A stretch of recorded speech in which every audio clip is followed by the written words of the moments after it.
అంబేద్కర్ కోనసీమ జిల్లాలో ఇసుక మాఫియా బరితెగించింది. గోదావరికి గతంలో గండిపడ్డ చోటే తూట్లు పొడుస్తున్నారు. అర్ధరాత్రి వేళల్లో ఏటిగట్టును ధ్వంసం చేసి అక్రమంగా ఇసుకను దోచుకుంటున్నారు. గోదావరి తీరంలో ఇసుక దందాపై ఎన్టీవీ రిపోర్ట్.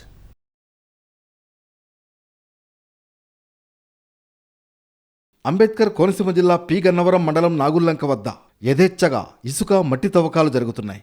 1986లో ఇక్కడ గండిపడింది. దీంతో ఈ ప్రాంతాన్ని అత్యంత సున్నితమైనదిగా భావిస్తారు.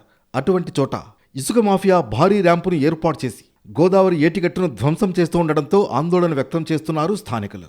గోదావరి నదీ తీరం వెంబడి అర్ధరాత్రి వేళల్లో అక్రమంగా పెద్ద ఎత్తున ఇసుక మట్టి తవ్వకాలు జరుగుతున్నాయి.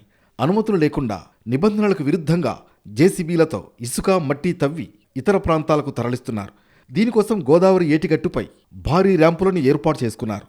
భారీ వాహనాలతో ఇసుక మట్టి తరలిస్తూ ఉండడం వల్ల రోడ్లు ధ్వంసమవుతున్నాయి. అక్రమ తవ్వకాల వల్ల గోదావరి గట్టు బలహీనపడుతుందంటున్నారు స్థానికులు. ముఖ్యంగా వర్షాకాలం సమీపిస్తుండడం వల్ల గట్టు దెబ్బతింటే పరిసర గ్రామాలకు ముప్పు పొంచి ఉందనే ఆందోళన వ్యక్తమవుతోంది. వేళాపాళా లేకుండా అడ్డు అదుపు లేకుండా జరుగుతున్న తవ్వకాల వల్ల తమ పంట భూములు పాడైపోతున్నాయని ఆవేదన వ్యక్తం చేస్తున్నారు రైతులు.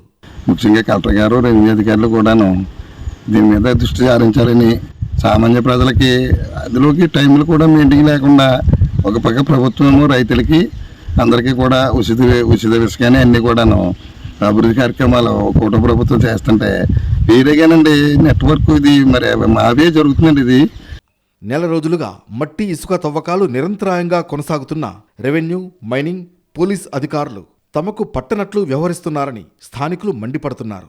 ఈ ఇసుక మాఫియా వల్ల రోడ్లు పాడైపోతున్నాయి, ఏటిగొట్లు దెబ్బతింటున్నాయి. ప్రజల యొక్క నాణ్యమైన పంట భూములని, కూరగాయలు పండించే భూములు నాశనం అయిపోతున్నాయి.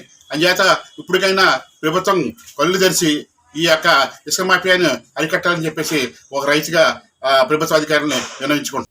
మొత్తానికి గోదావరి గట్టును పరిరక్షించకపోతే ప్రమాదం తప్పదని భయాందోళనలు వ్యక్తం చేస్తున్నారు స్థానికులు. ఇప్పటికైనా ప్రభుత్వం స్పందించి ఇసుక మట్టి మాఫియాపై కఠిన చర్యలు తీసుకోవాలని డిమాండ్ చేస్తున్నారు స్థానికులు.